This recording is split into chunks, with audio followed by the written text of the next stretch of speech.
धन्यवाद सभापति महोदय। आज जो बिल लेकर मैं इस महान सदन के सामने उपस्थित हुआ हूं, वो बिल के चर्चा में डॉक्टर अभिषेक मनु सिंघवी से लेकर श्रीमान आठवले जी तक 34 सम्मानीय सदस्यों ने अपने अपने विचार रखे। इसके चर्चा के समय सभी ने अपनी अपनी समझ के हिसाब से पक्ष और विपक्ष दोनों में विचार रखे।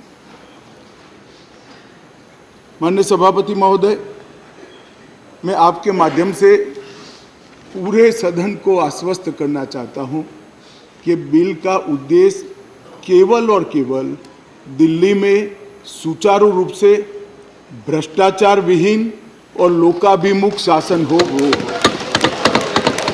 अब किसी को भ्रष्टाचार विहीन और लोकाभिमुख शासन में विरोध है तो इसका तो मेरे पास कोई जवाब नहीं है, मगर मैं इतना जरूर आश्वस्त करना चाहता हूं कि बिल के एक भी प्रावधान से मान्यवर पहले जो व्यवस्था थी जब इस देश में कांग्रेस की सरकार थी, वो व्यवस्था में किंचित मात्र भी परिवर्तन नहीं हो रहा है। मान्यवर, मैं आज जो बिल लेकर आपके सामने उपस्थित हुआ हूं, वो महामहिम राष्ट्रपति जी के 19 मई 2023 को राष्ट्रीय राजधानी क्षेत्र दिल्ली में सेवाओं के प्रशासन और प्रबंधन से जुड़े अध्यादेश जो उन्होंने प्रख्यापित किया था, वो अध्यादेश से बनी हुई व्यवस्था के स्थान पर विधि द्वारा बनी हुई व्यवस्था को प्रस्तापित करने के लिए बिल लाया हूं। ये इसका मूल उद्देश्य है। मैं सारी बातों का डिटेल जवाब दूंगा कि बिल क्यों लाना पड़ा, अध्यादेश लाने की जल्दी क्या थी, ये बिल कैसे संविधान सम्मत है, ये बिल कैसे सुप्रीम कोर्ट के जजमेंट को किसी भी एंगल से, किसी भी तरह से इसको वायोलेट नहीं करता है। ये सारी चीजों का मैं जरूर जवाब दूंगा। माननीय महोदय, चूंकि इतनी लंबी चर्चा इस सदन ने करी है, मैं दिल्ली की स्थिति को थोड़े शब्दों में जरूर सदन के सामने रखना चाहूंगा। मान्यवर, दिल्ली कई मायनों में सभी राज्यों से अलग प्रदेश है, क्योंकि यहाँ संसद भवन भी है, कई सारे इंस्टीट्यूशन का स्टेटस एंजॉय करने वाली संवैधानिक हस्तियां यहाँ विराजमान होती, सुप्रीम कोर्ट है, एम्बेसीज यहाँ है, और बार बार दुनिया भर के राष्ट्राध्यक्ष यहाँ पर चर्चा करने के लिए यहाँ आते हैं। मान्यवर, इसीलिए दिल्ली को यूनियन टेरिटरी बनाया गया है। स्टेट लिस्ट के मुद्दों पर यहाँ की सरकार को सीमित मात्रा में अधिकार दिए हैं। दिल्ली असेंबली के साथ मगर सीमित अधिकारों के साथ यूनियन टेरिटरीज है।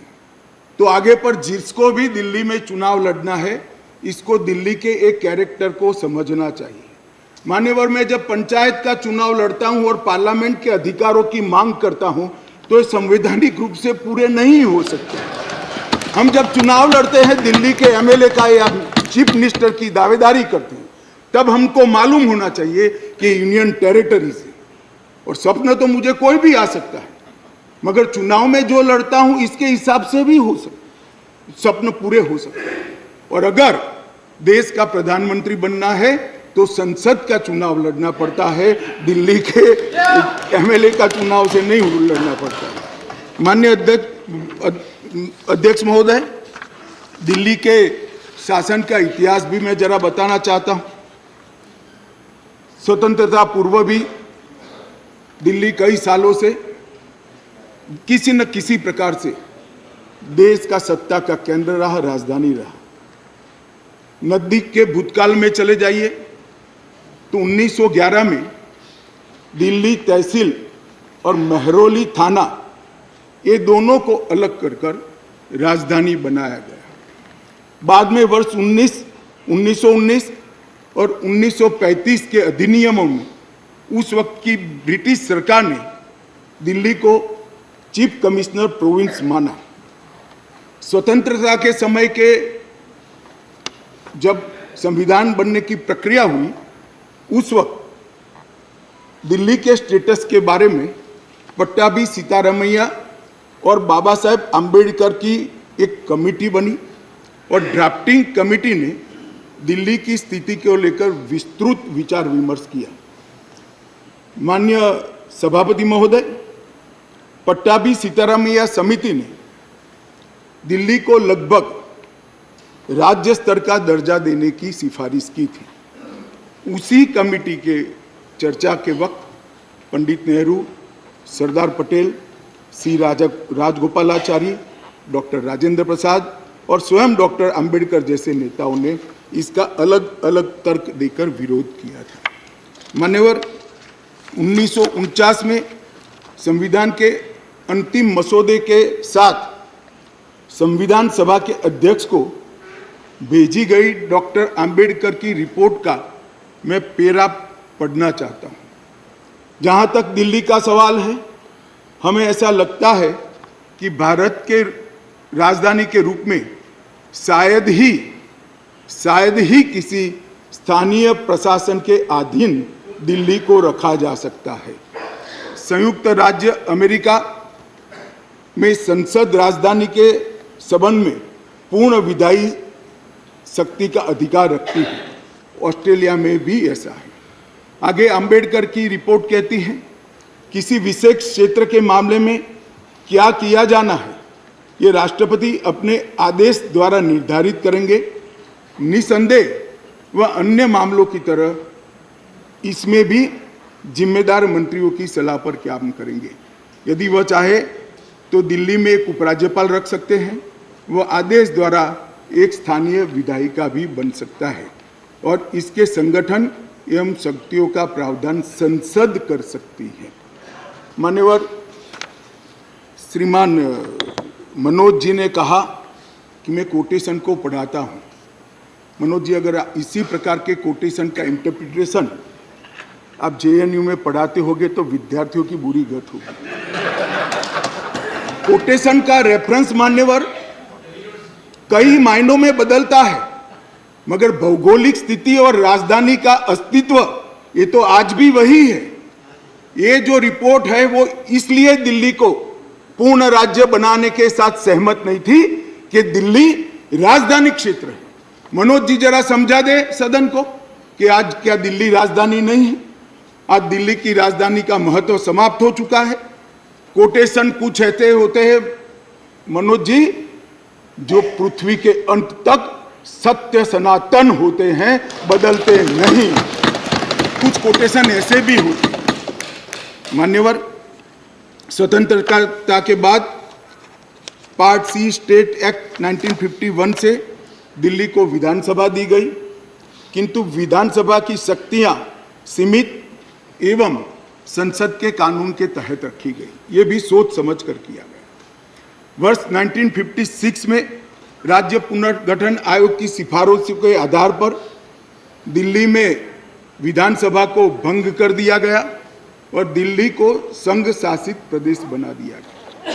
लगभग 3 दशक तक मान्यवर व्यवस्था चलती रही। 87 में सरकारिया कमेटी बनी, जो बाद में बालकृष्णन कमेटी में परिवर्तित हुई और उसमें 1991 में 69वां संवैधानिक संशोधन किया, जिसमें संविधान में धारा 239 ए डाली गई और दिल्ली को विशेष दर्जा दिया गया।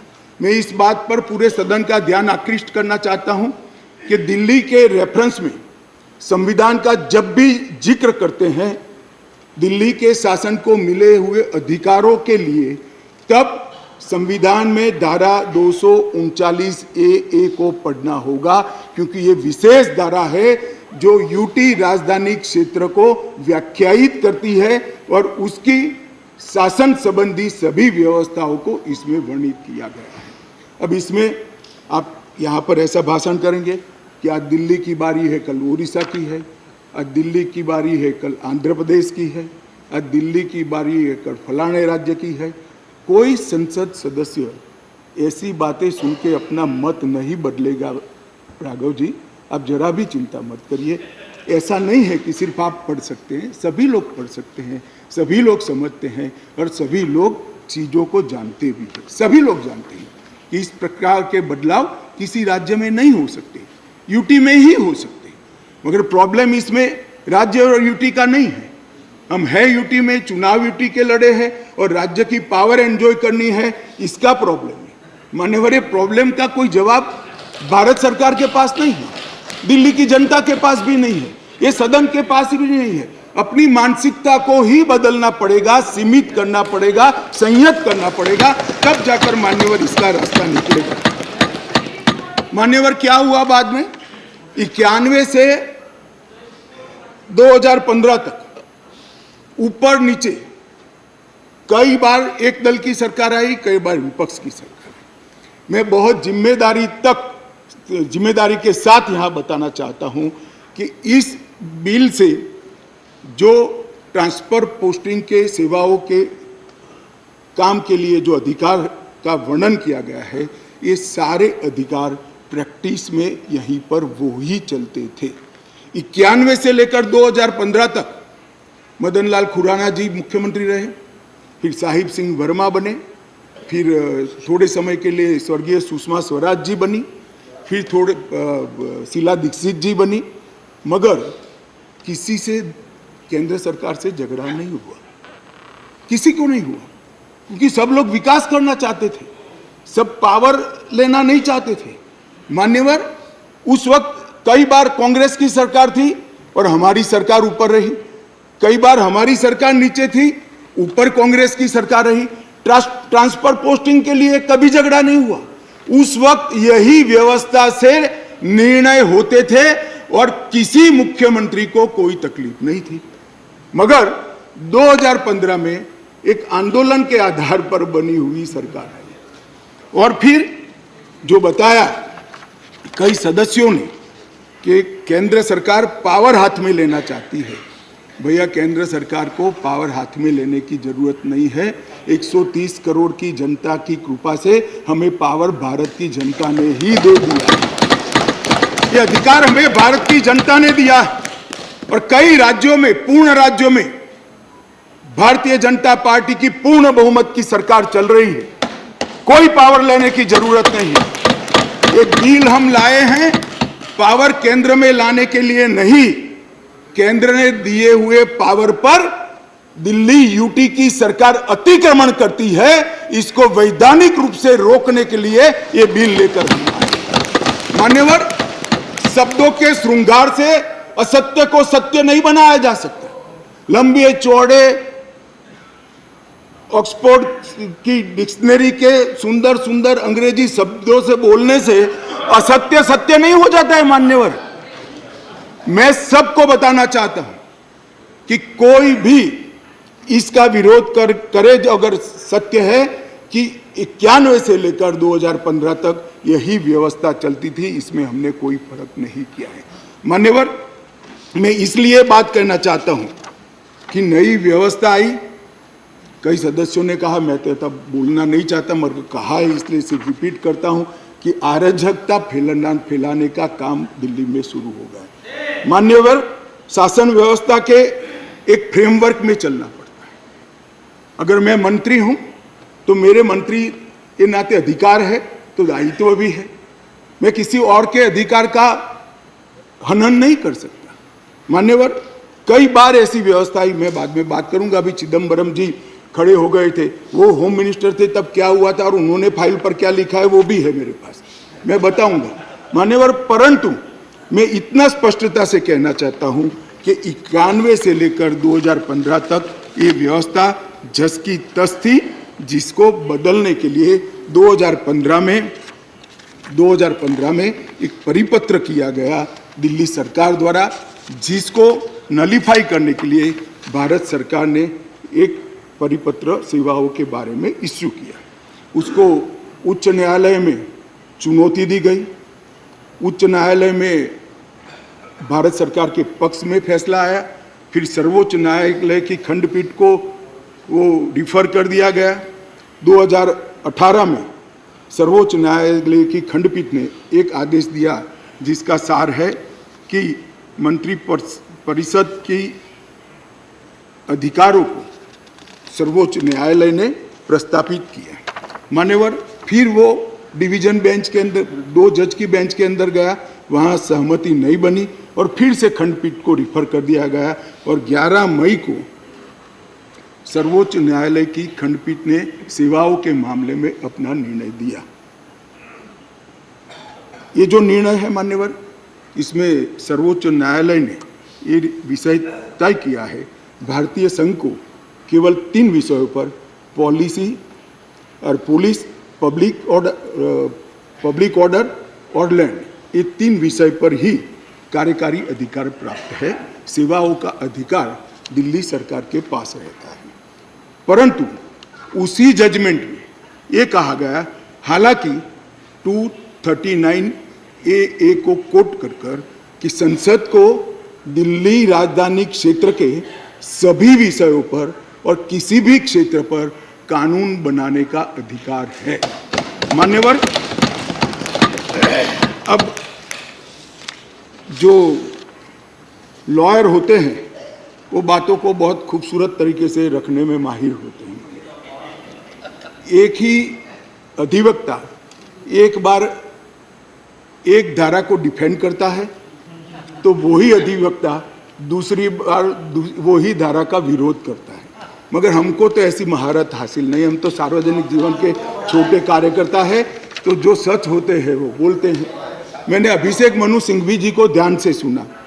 मान्यवर, उन्होंने कहा, उन्होंने क्या करा उनको पूरा मालूम है, मैं मानता हूँ मालूम होगा, बड़े विद्वान वकील है। उन्होंने अनुच्छेद 339A7A को पढ़ा जिसमें लिखा है 239A7A के तहत संसद को केंद्र सरकार के प्रावधानों को इफेक्ट देने या सप्लीमेंट करने के लिए कानून बनाने का पूरा अधिकार है। ये उन्होंने पढ़ा, मगर इसके ऊपर 3B में नहीं गए। मैं अब पढ़ता हूं 3B क्या है। पहले मैं 239A में दिल्ली के विषय में विशेष प्रावधान किए गए हैं। इसके तहत दिल्ली विधानसभा सहित संघ शासित प्रदेश है, विधानसभा सहित संघ शासित प्रदेश। मान्यवर, इसके 239A3B के अनुसार दिल्ली के संघ राज्य क्षेत्र या पूरा राज्य क्षेत्र या उसके किसी भी भाग के बारे में उससे संबंधित किसी भी विषय पर कानून बनाने का अधिकार संसद का अधिकार। अब मैं विनम्रता से इतना ही पूछना चाहता हूं कि किसी भी विषय पर आता है, इसमें सर्विसेज आती है या नहीं आती है? सर्विस विषय है या नहीं है? और मान्यवर, और इससे आगे जाकर 239A3C के अनुसार संसद को, ये भी ध्यान से सुने सदन, संसद को राष्ट्रीय राजधानी क्षेत्र दिल्ली की विधानसभा द्वारा बनाए गए किसी भी कानून को संशोधित करने का, उसका स्वरूप बदलने का या उसको निरस्त करने का भी अधिकार दिया गया। और मानने वाले हम लेकर नहीं आए, कौन लाए? आज जो राजनीतिक जरूरियात के कारण आप पार्टी की गोदी में बैठी है, वो कांग्रेस पार्टी ये संविधान संशोधन लेकर आई। ये हम लेकर नहीं आए। अगर दिल्ली के अधिकारों का किसी ने हनन किया है, दिल्ली की असेंबली का किसी ने हनन किया अधिकारों का, तो मान्यवर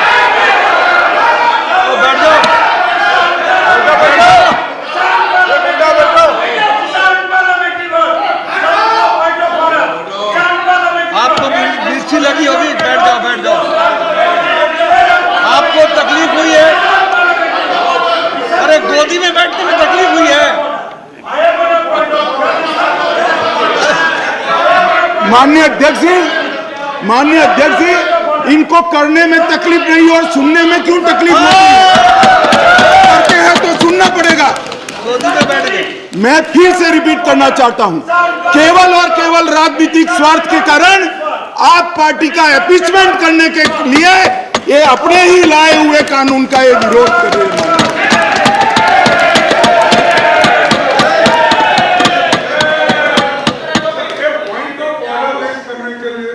कैसा point of order?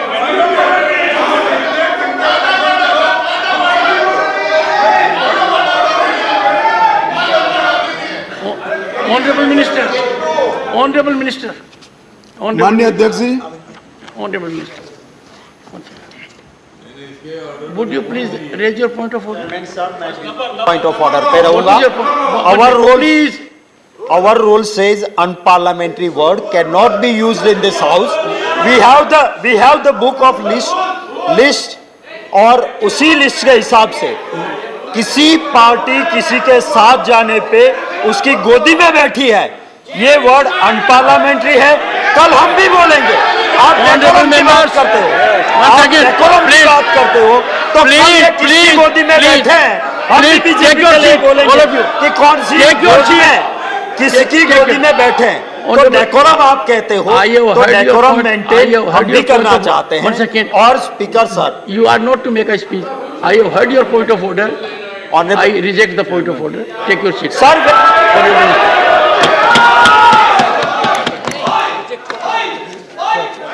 Honorable Minister.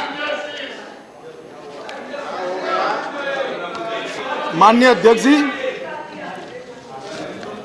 यहां पर बहुत सारे सदस्यों ने बड़ी बड़ी दुहाइयां दी, संविधान की दुहाइयां दी, डेमोक्रेसी की दुहाइयां दी और अदालत के फैसले की सम्मान करने की दुहाइयां दी। माननीय अध्यक्ष जी, मैं इनको बहुत विनम्रतापूर्वक कहना चाहता हूं। मैं सबसे पहले अदालत के फैसले की बात करता हूं। अदालत के फैसले की अवमानना तब होती है तब अदालत ने किसी भी प्रकार का स्थगन आदेश दिया है। इसमें स्थगन आदेश मांगा गया था, अदालत ने दिया नहीं। दूसरी बात, अदालत के फैसले की अवमानना तब होती है जब हम अदालत के फैसले के विरुद्ध कोई बिल लेकर आते हैं। यहाँ अदालत ने अपने फैसले में स्वयं कहा है कि दिल्ली संघ राज्य के लिए देश की संसद किसी भी प्रकार का कानून बना सकती है। और माननीय अध्यक्ष जी, मैं सर्वोच्च अदालत के प्रति अति विनम्रता रखते हुए बताता हूं कि कई फैसले ऐसे होते हैं जो न्याय की कानून की इंटरप्रिटेशन करते वक्त अदालत देती है, मगर आज की जनभावनाओं के अनुरूप वो नहीं पाए जाते हैं। तो इस आज़ादी से अब तक ढेर सारे इतने उदाहरण हैं जिसमें संसद ने अदालत के फैसलों को बदलने के लिए कानून लेकर आए, मगर इसमें तो एक केस भी नहीं है। माननीय अध्यक्ष जी, इस देश की संसद ने कई बार संविधान बदला है। अदालत के फैसले की बात छोड़िए, अदालत के फैसले को न्यूट्रलाइज करने के लिए कई संविधान के पैराग्राफ जोड़े गए हैं माननीय अध्यक्ष।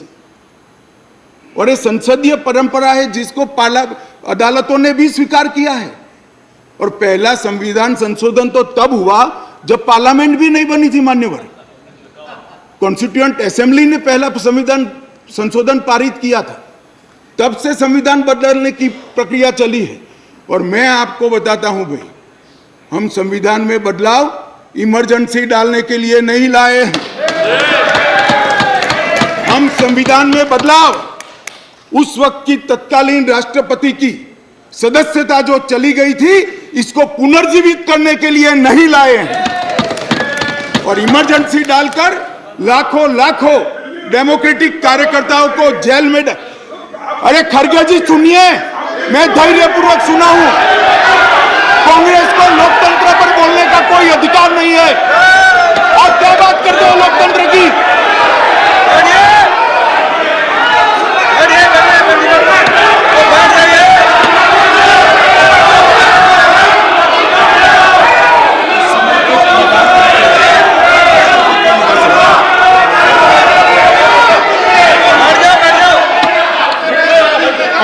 members, please take your seat. Take your seat. Nothing will go on record. Take your seat. Take your seat. One second, please. Honorable members, the Honorable Home Minister was throughout present by and large, and he heard everyone very patiently. And everyone in the House, now he has a right and duty as Home Minister to address the House. He is... Something wrong? Honorable Home Minister, nothing will go regard. Please. मान्यवर, मैं थोड़ी जल्दबाजी में प्रधानमंत्री की जगह राष्ट्रपति बोल गया, इसलिए मैं थोड़ा फिर से रिपीट करना चाहता हूं। इस देश के पूर्व प्रधानमंत्री की सदस्यता बचाने के लिए हम ये बिल नहीं लेकर आए। ये बिल संविधान की भावनाओं को संभालने के लिए हम लेकर आए। और मान्यवर, इमरजेंसी डाली गई, हम तो बहुत छोटे थे उस वक्त। ये बिल पर ही है, ये बिल पर ही है। भैया डिस्कस, मान्यवर ऐसा है कि जब ये लोग बिल पर चर्चा कर रहे थे, मुझे डेमोक्रेसी समझा रहे थे, तो मैं उनको डेमोक्रेसी समझा रहा हूं कि डेमोक्रेसी क्या है।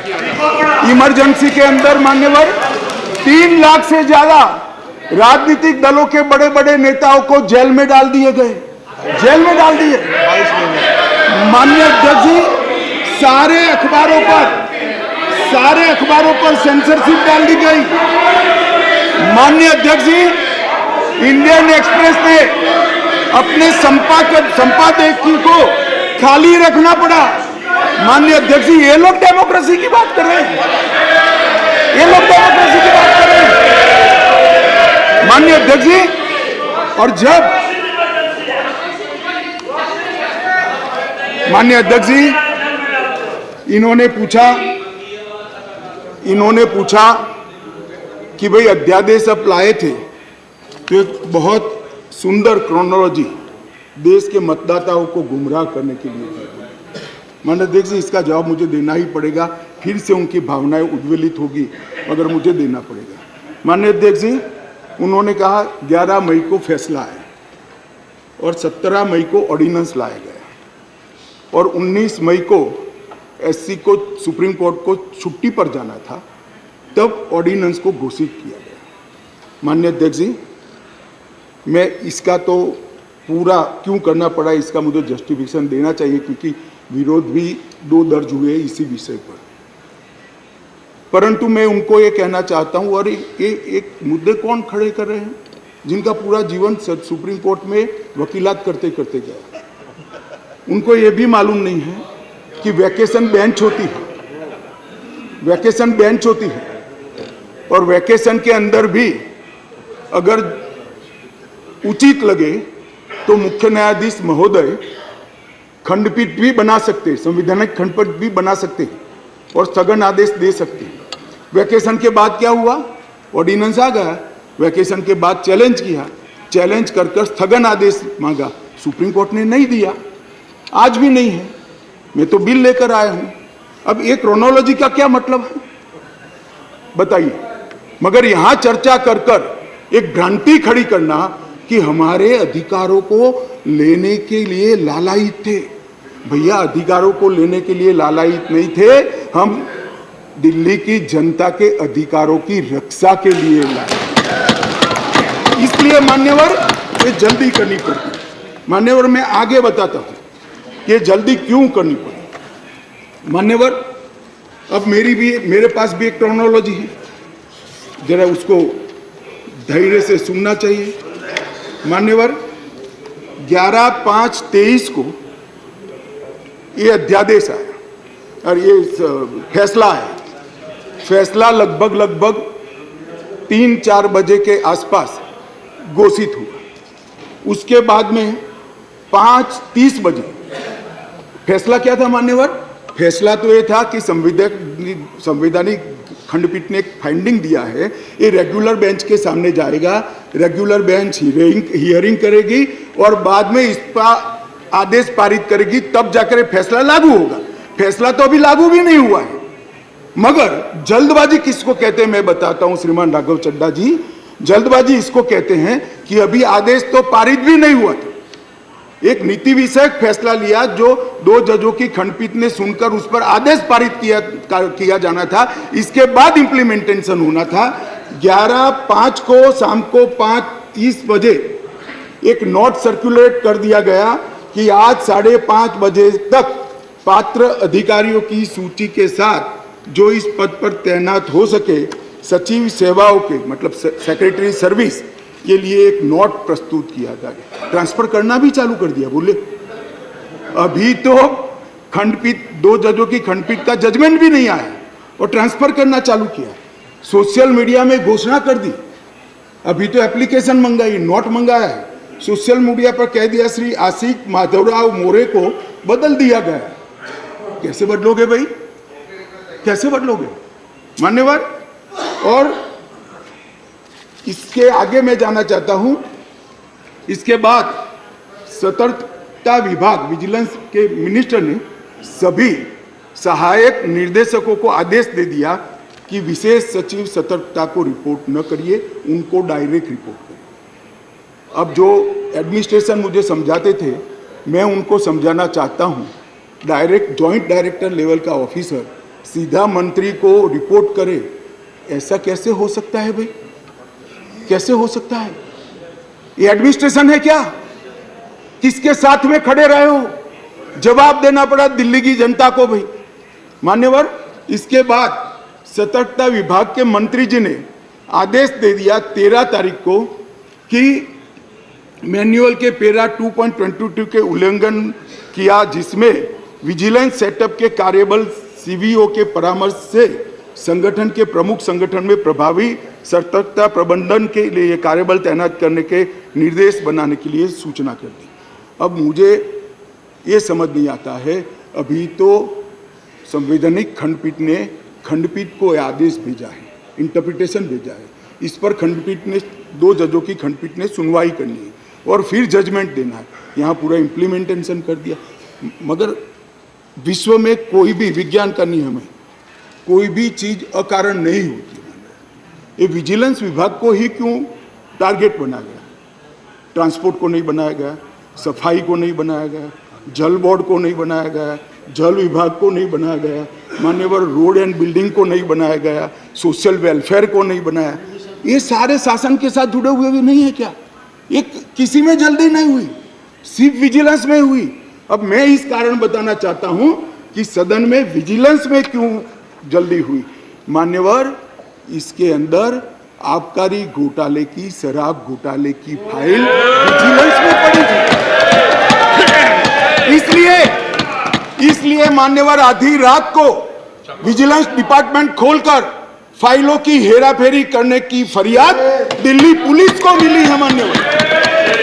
मान्यवर केशव राव जी कहते थे हम तो ना इनके साथ है ना उनके साथ है, ना आपसे जुड़ाव है ना उनसे जुड़ा है।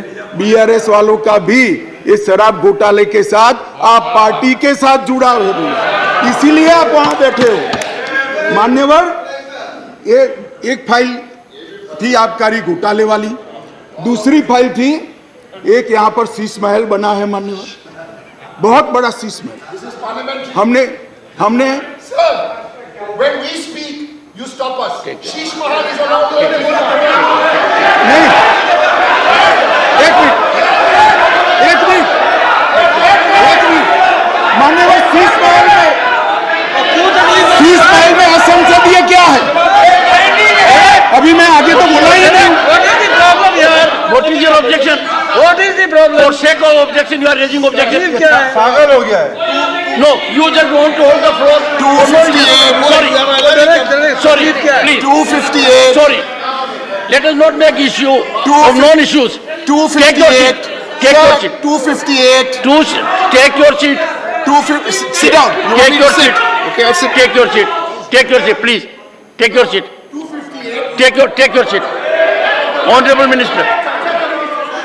मान्यवर, मैं कहता हूं शीश महल में क्या असंसदीय है, चर्चा करें जरा खड़े होकर। वैसे ही व्यवधान करने के लिए खड़े हो जाते हैं। जरा समझाइए।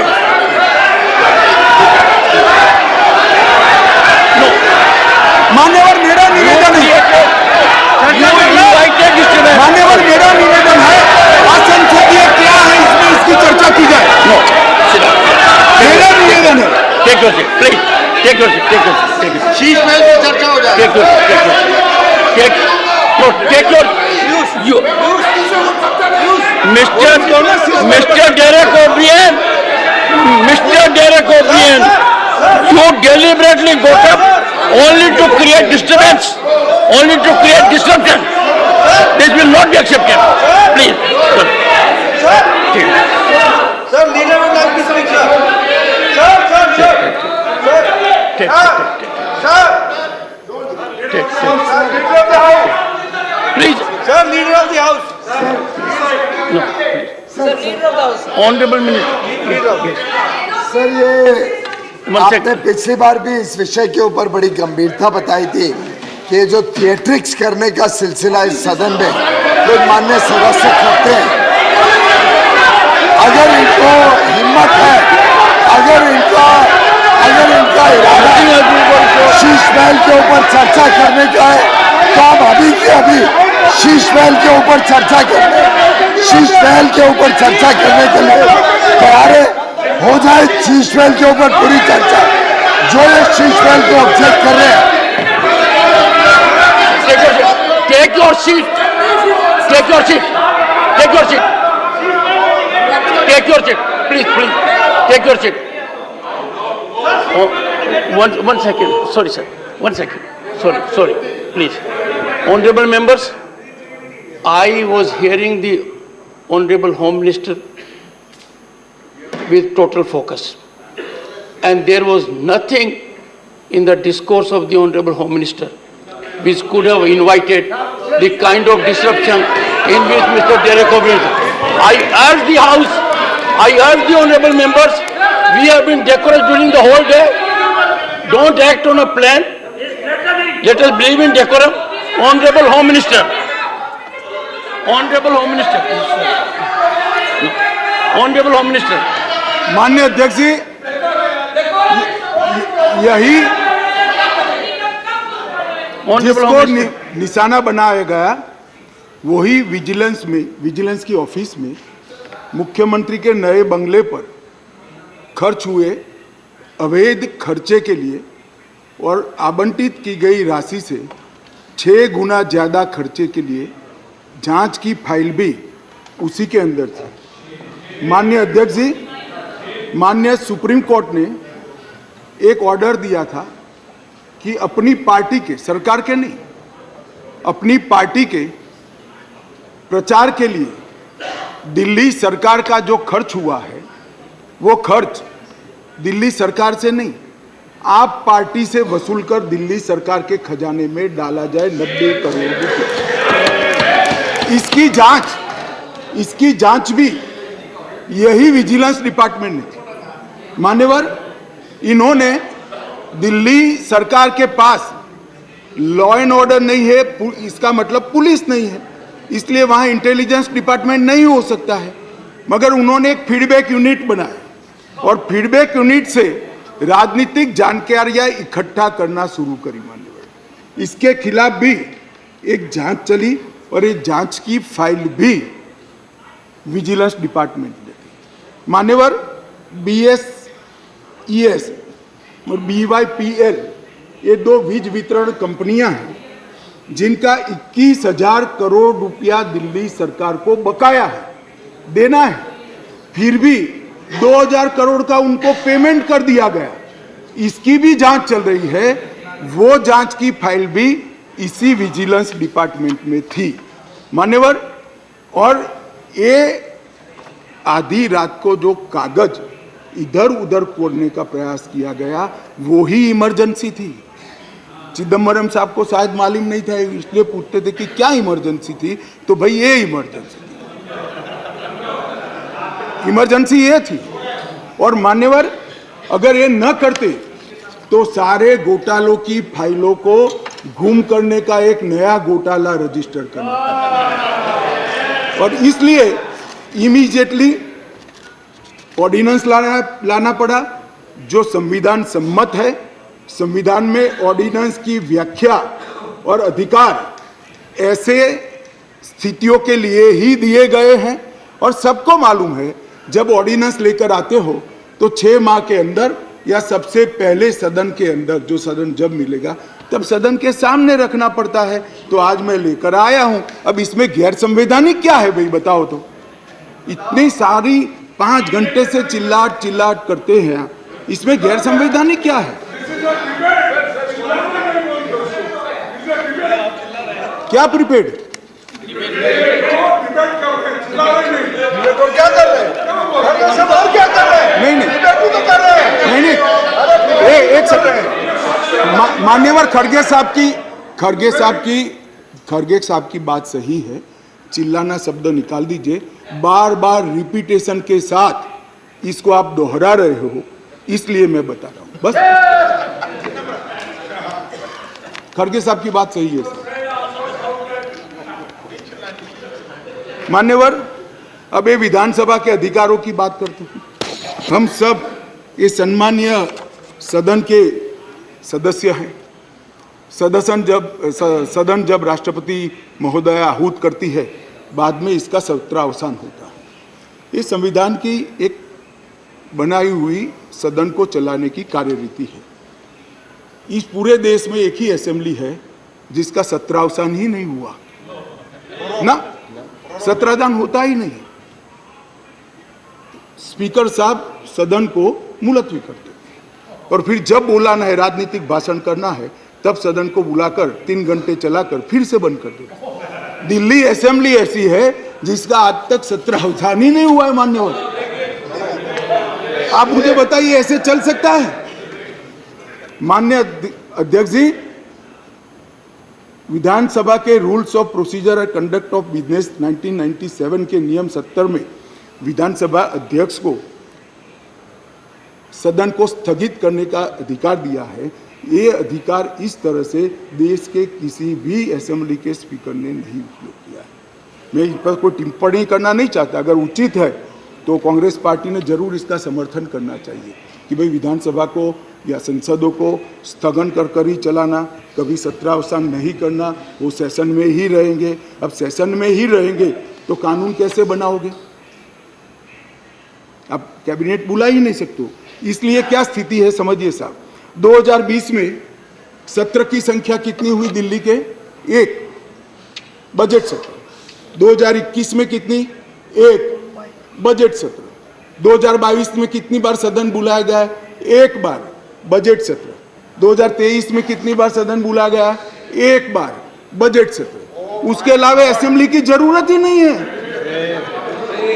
इसके अलावा मान्यवर असेंबली की जरूरत ही नहीं है। ये किस तरह से असेंबली चला रहे हैं मान्यवर? कैबिनेट के अधिकारी की दुहाई दे रहे हैं। 2022 में 6 कैबिनेट बैठक सिर्फ हुई है, 1 साल में सिर्फ 6। इसमें से 3 बजट रिलेटेड है और 3 एक बिजली कंपनी को सहायता करने के लिए बुलाई गई, बाकी एक भी कैबिनेट नहीं बुलाई। मान्यवर, 2023 में सिर्फ 2 ही कैबिनेट बुलाई गई और दोनों बजट के कामकाज के लिए बुलाई। अब आप क्या भैया कैबिनेट का दुहाई देते हो, क्या अधिकार का दुहाई देते हो? ना कैबिनेट मिलती है, ना सदन मिलता है और हमें डेमोक्रेसी पढ़ाते हो भाई। ऐसा कभी नहीं होता भाई। ये जो कहते हैं ना कि क्या विशेष हुआ था, इसलिए मैं समझाता हूं मान्यवर क्या विशेष। मान्यवर, IRTS, AIIMS, Delhi metro, IIT Delhi, UR जैसे ढेर सारे योजनाओं का क्लियरेंस न मिलने के कारण ये इंस्टीट्यूशन और ये डेवलपमेंटल काम दिल्ली की जनता को नहीं मिल पा रहे हैं। वो राजनीतिक रूप से रोक कर बैठे हैं। 5G टेक्नोलॉजी लाने का रास्ता मोदी जी सुगम करना चाहते थे। हमारे अश्विनी भाई बार बार पत्र लिखते हैं। 2016 से झगड़ा चल रहा है मगर इस पर कार्यवाही नहीं करी और ट्रांसफर पोस्टिंग के लिए इनको सुप्रीम कोर्ट में जाने का समय है। मगर 5G टेक्नोलॉजी को इंस्टॉल करने के लिए जो सहायता चाहिए भारत सरकार को, वो करने का समय नहीं है। माननीय अध्यक्ष जी, मैं इसलिए कहता हूं कि कुछ परिस्थितियां ऐसी होती है जिसको अलग दृष्टिकोण से देखना पड़ता है। दिल्ली के अंदर 91 से 2015 तक यही व्यवस्था, इसी तरह से ट्रांसफर पोस्टिंग होती थी मान्यवर, और कोई कानून या कोई नियम बनाने की जरूरत नहीं पड़ती। मान्यवर, मैं फिर से एक बार सदन का ध्यान आकृष्ट करना चाहता हूं। कुछ सदन के सदस्यों ने कहा कि ये बिल संविधान सम्मत नहीं है और संविधान के अधिकारों को ये बिल कानून के द्वारा संविधान सुधारने का प्रयास है। मान्यवर, मैं इनका ध्यान दिलाना चाहता हूं कि अध्यादेश और बिल के अंदर थोड़ा फर्क। अध्यादेश के अंदर धारा 3A है जो बताती थी कि दिल्ली विधानसभा को एंट्री 41 यानी सेवा मामलों पर कानून नहीं बना पाएगी, ये अध्यादेश के अंदर। फिर हमने इसको ध्यान से बारीकी से अध्ययन किया, काफी लोगों की राय भी ली और लगा कि ये एकदम वायोलेशन तो नहीं है संविधान का, मगर ग्रे एरिया है। इसलिए जो मैं बिल लेकर आया हूं, विधेयक लेकर आया हूं, इसमें धारा 3A को भारत सरकार ने ही हटा लिया है, इसलिए वायोलेशन का क्वेश्चन डज नॉट अराइज। धारा 3A को हमने हटा लिया है, अध्यादेश से हटाकर बिल में धारा 3A को नहीं डाला गया है। अब दिल्ली की विधानसभा को भी सेवा में कानून बनाने का अधिकार है, आप बना सकते हो, मगर केंद्र का कानून अभी जो बना है इससे कॉन्ट्राडिक्टरी कानून नहीं बना सकते हो, इतना ही है। माननीय अध्यक्ष जी, एक मैंने कह दिया, अगर 239 एक बहुत बड़ी चर्चा चली कि मंत्रियों के अधिकार अफसरों को दे दिए गए। कैबिनेट के अंदर अफसर कैबिनेट नोट भेजेंगे। तो माननीय अध्यक्ष जी, मैं तो 2 सरकारों में रहा हूँ, गुजरात सरकार में रहा हूँ और अभी मोदी जी के नेतृत्व में भारत सरकार में काम रखा। कभी मैंने as a minister cabinet note sign नहीं किया, फाइल साइन की है, मगर कैबिनेट नोट तो सेक्रेटरी ही भेजते हैं। शायद आप लोगों के राज्य में मंत्री की सिग्नेचर से जाती है तो मुझे मालूम नहीं है। अगर कोई ऐसा दूसरा राज्य है तो भी बताना चाहिए सदन को। माननीय अध्यक्ष जी, मैं खंडवार जवाब देना नहीं चाहता, इतना ही कहना चाहता हूं कि 45A 45(1) को जो उद्धृत कर सब लोग बोल रहे थे, इसमें मैं इतना ही कहना चाहता हूं कि इसमें दिए गए सारे प्रावधान ट्रांजैक्शन ऑफ बिजनेस रूल 1993 में पहले से मौजूद है, 93 से है, जो कांग्रेस पार्टी लेकर आई है। हम कुछ नया नहीं लाए, मगर वो रूल्स को मानते नहीं थे, इसलिए रूल्स को एक्ट का हिस्सा बनाया गया है। 93 से रूल्स के हिसाब से दिल्ली चलती है, फुल स्टॉप कॉमा का फर्क नहीं है साहब इसमें। ट्रांजैक्शन ऑफ बिजनेस रूल 1993 जो है, जो कांग्रेस पार्टी ने बनाए थे, उसको ही हम एक्ट में आमेज किए हैं और इसलिए करने पड़े हैं कि एक ऐसी सरकार चुनकर आई जो रूल्स को मानती नहीं है, इसलिए एक्ट में डालना पड़ा। मान्यवर, ये सारे अधिकार जो है, अधिकारों का बंटवारा है, कार्य विभाजन है और कार्य पद्धति है, ये सारी की सारी कांग्रेस पार्टी ने बनाई है। अगर कांग्रेस पार्टी में अंतरात्मा है तो इस बिल का समर्थन करना चाहिए। मैं तो आपकी चीज को लेकर खड़ा हूं, मगर ये नहीं करेंगे, मुझे मालूम है मान्यवर, क्योंकि उनको गठबंधन बचाना है,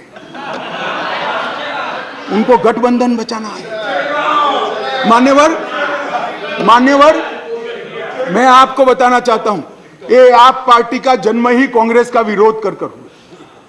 लगभग 3 टन जितनी गाली कांग्रेस की सरकार को बोले और बोलकर सरकार में आए, और आज अनधिकृत अधिकार प्राप्त करने के लिए कांग्रेस का समर्थन ले रहे हैं। और कांग्रेस वालों को भी ठीक है, चलो हमारा गठबंधन बढ़े।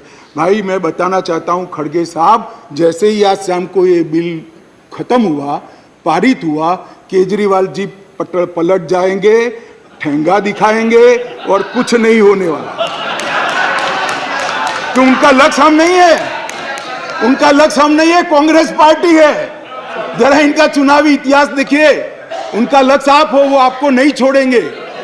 खैर, वो आपको देखना है। और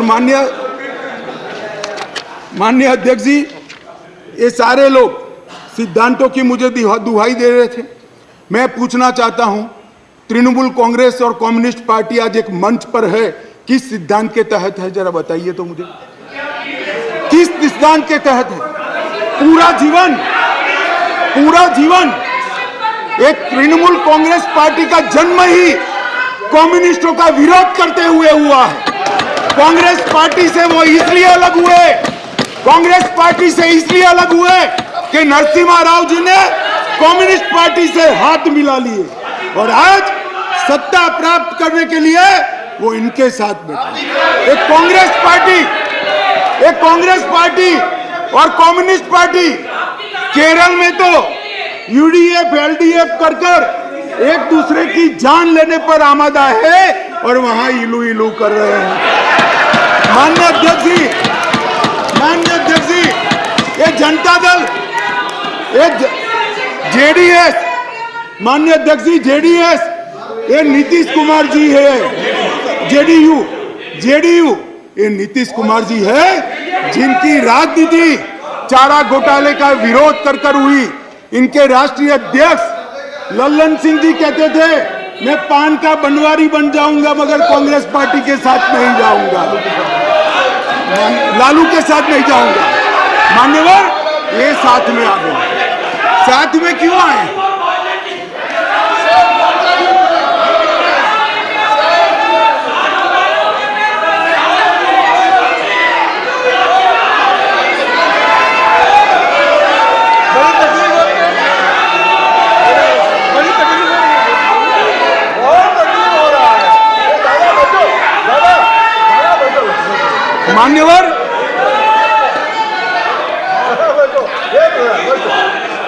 मान्यवर, ये साथ में क्यों आए हैं? ये साथ में इसलिए आए हैं कि उनको भरोसा है कि अकेले कुछ हो नहीं सकता, इकट्ठा हो जाओ तो कुछ तो कर पाएंगे। मगर मैं आज बताना चाहता हूं मान्यवर, और 5-10 लोगों को जोड़ दो, कुछ नहीं होने वाला है। 24 मई में फिर से नरेंद्र मोदी प्रधानमंत्री। मान्यवर,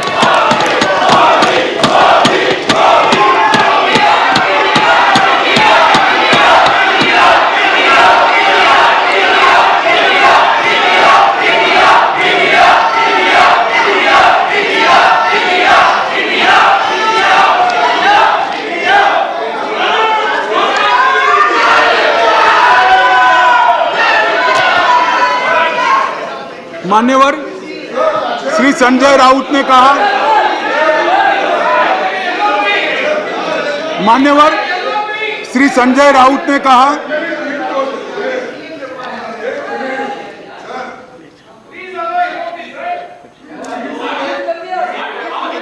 yielded. I know, but just take it. Don't get agitated, sir. We will have a good transactional business. Yes, lead of the question. Your point of order, sir. देखिए, जरा मुझे 2 मिनट चांस दीजिए बस। देखिए, शाह साहब, उन्होंने ऑर्डिनेंस पे बोल रहे हैं, ठीक है, लेकिन ऑर्डिनेंस को छोड़ के वो हमारे इमरजेंसी से लेकर और अब तक जो आगे 2024 में, अरे भाई चुप, सब आधे कांग्रेस के हैं इसमें, आधे कांग्रेस में है। देखिए, आप भी सब आप भी थे। तो सर, मेरा एक ही निवेदन है कि शाह साहब अच्छे भाषा में बोलते हैं, हिंदी में अच्छा, जैसा अंग्रेजी में हार्वर्ड को उन्होंने बोले कि अच्छे शब्दों में, ऐसा वैसा ही वो भी हिंदी में बहुत अच्छे तरीके से व्याकरणबद्ध हिंदी बोल रहे हैं, ठीक है। लेकिन क्या बोल रहे हैं कि 2024 के इलेक्शन को वो संदेश दे रहे हैं यहाँ से कि हम जीतेंगे माननीय खड़गे जी, एक सेकंड और अपोजिशन का पूरा माननीय खड़गे जी, माननीय खड़गे जी, अपोजिशन के क्या टीका टिप्पणी कर रहे हैं। एक सेकंड, माननीय आप खड़गे अपने विषय पे बोलिए। वन सेकंड, माननीय खड़गे जी, आप डिबेट में करीब पूरे समय रहे हैं। और डिबेट में आप करीब पूरे समय रहे हैं, पर कुछ समय आप नहीं थे। मैं आपको कह सकता हूं कि आप रिकॉर्ड को देखिए, सभी सदस्यगण ने अपने भाषणों के अंदर जो आयाम अपनाया है उसका रिस्पॉन्स है। ये नहीं, ये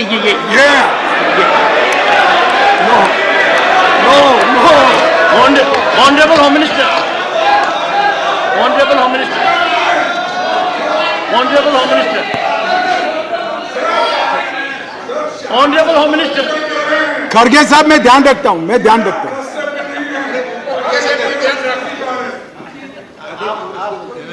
मान्यवर, मैं खड़गे जी का बैठ जाओ मान्यवर, मैं खड़गे जी का धन्यवाद करता हूं। इन्होंने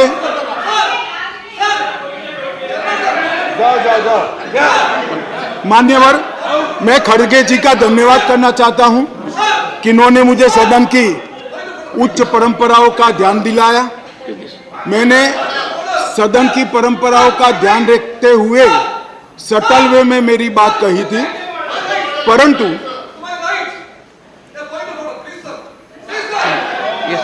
मान्यवर, मैंने सटल वे में ही करी थी।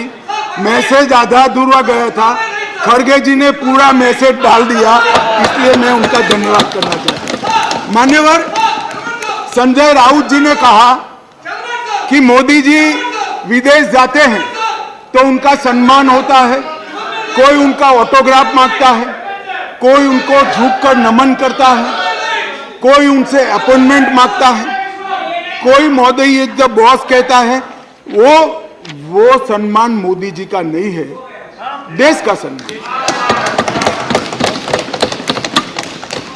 मैं यही कहना चाहता हूं, हमारे मन में कोई मुगलता नहीं है कि नरेंद्र मोदी व्यक्ति का सम्मान है, ये नरेंद्र मोदी नाम के देश के प्रधानमंत्री का सम्मान। मगर इतने सारे देश के राष्ट्रपति, प्रधानमंत्री, राष्ट्राध्यक्ष भारत के प्रधानमंत्री को सम्मान देते हैं, इससे देखकर आप भी जरा देना चालू करो तो थोड़ा अच्छा दिखेगा। मान्यवर, कम्युनिस्ट पार्टी के 2 सदस्यों ने मेरी पार्टी का उल्लेख देकर कहा कि मेरी पार्टी का आजादी के आंदोलन में कोई इतिहास नहीं है, हिस्सा नहीं। सुनिए, मगर मैं उनके एक व्यवहारिक जनरल नॉलेज पर क्वेश्चन उठाना चाहता हूं कि जो व्यक्ति का, मतलब इंस्टीट्यूशन के नाते कहता हूं, जो पार्टी का जन्म ही 1950 में हुआ हो, वो आजादी के आंदोलन में कैसे हिस्सा ले सकते हैं भैया? हमारी पार्टी का जन्म ही 1950 में हुआ, हम कैसे आजादी का आंदोलन लड़ेंगे? मान्यवर, मगर कई ऐसे हमारे फाउंडर मेंबर थे, श्यामा प्रसाद मुखर्जी से लेकर कई सारे। आज बंगाल अगर भारत में है तो श्यामा प्रसाद मुखर्जी के कारण है, और अगर आज कश्मीर भारत में है तो श्यामा प्रसाद मुखर्जी के कारण। और मान्यवर, ये कह रहे थे ये नागपुर से इशारा आता है, नागपुर से। ठीक है भाई, चलो 1 सेकंड के लिए मेरी बात मान लो, नागपुर से इशारा आता है, आपकी बात को मैं मान लेता हूं, मगर नागपुर तो भारत का हिस्सा है, रसिया या चीन नहीं है। आपकी पार्टी तो रसिया और चीन से इशारा लेती थी। मान्यवर, ये मुझे क्या कह रहे हैं? कम्युनिस्ट पार्टी बात कर रही है देशभक्ति की, कम्युनिस्ट पार्टी देशभक्ति की बात कर रही है। मान्यवर, इनको ये ठीक नहीं लगता। मान्यवर चिदंबरम साहब ने कहा कि दिल्ली के लिए भी बीजेपी का अधिकार नहीं, दिल्ली में बीजेपी की 2 बार सरकार नहीं हुई। तो भाई अगर यही सिद्धांत है तो आपको तो बोलने का ही अधिकार नहीं है। आपके तो ना संसद सदस्य है, ना धारासभा में कोई सदस्य है। हमारे कम से कम 7 संसद सदस्य भारतीय जनता पार्टी के। और यही थियरी को माने तो विपक्ष के नेता ने ढेर सारे राज्यों के लिए वो बोल ही नहीं पाए। यूपी के लिए नहीं बोल पाएंगे, बिहार के लिए नहीं बोल पाएंगे, बंगाल के लिए नहीं बोल पाएंगे, ओडिशा में नहीं बोल पाएंगे, नॉर्थ ईस्ट में। ये सदन का हर सदस्य देश के झर्रे झर्रे के लिए चप्पे चप्पे बोल सकते। किस तरह से देश के गृह मंत्री को रिस्ट्रिक्ट करना चाहते हैं? मान्यवर, मैं सदन का सदस्य हूं तो भी देश के किसी भी हिस्से के लिए चिंता करने का मेरा अधिकार है और संविधान दत्त अधिकार है। मान्यवर, किस प्रकार की बात इतने सीनियर व्यक्ति करते हैं? मान्यवर,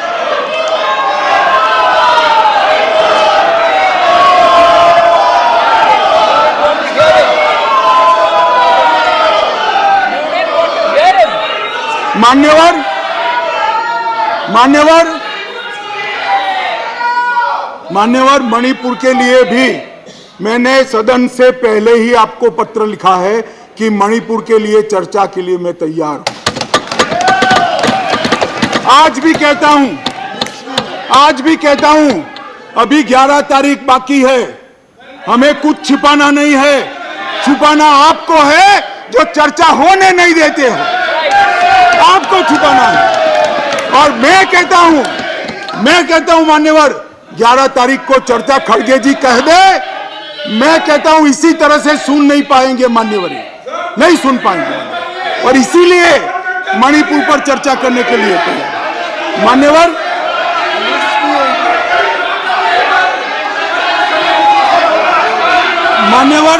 उनको मालूम है कि बिजनेस एडवाइजरी कमेटी समय तय करती है। मैं अभी देश की जनता के सामने कहता हूं, 11 तारीख को, एक सेकंड, सुन लिया, बैठिए। मान्यवर, मैं सदन के सामने स्पष्टता करना चाहता हूं। ये चर्चा वो 267 के तहत चाहते हैं। एक सेकंड, बैठ जाओ। 267 के तहत चाहते हैं, जिसमें मतदान का प्रावधान है। मान्यवर, ये प्रावधान क्यों बना है? जब कोई सरकार बजट के तुरंत बाद अल्पमत में आ जाए और कोई बिल ही न लाए, तो राज्यसभा में अविश्वास की दरखास्त का कोई प्रोविजन नहीं है, तो राज्यसभा में वोटिंग के साथ चर्चा हो, इसलिए रूल्स लाया गया है। यहां तो हम हर रोज बिल लेकर आते हैं, भाई गिरा दो बिल, बहुमत है, ये बिल गिरा दो, लो ये बिल ही गिरा दो, ये बिल गिरा दो। मान्यवर, मुझे बताइए, देश की जनता देख रही है, क्या हासिल है वोटिंग से? क्या हासिल है? सवाल आप मणिपुर की स्थिति, मणिपुर की चिंता और सरकार ने उठाए गए कदम पर चर्चा करने चाहते हैं, या वोटिंग से शो ऑफ स्ट्रेंथ करना चाहते हैं? और वोटिंग से शो ऑफ स्ट्रेंथ करनी है तो भी हम डरते नहीं है, इसी बिल में कर लीजिए, अभी दूध का दूध और पानी का पानी। मान्यवर, 11 तारीख को चर्चा के लिए खड़गे साहब हाँ बोल दे, मैं सदन में चर्चा के लिए तैयार हूं। मान्यवर,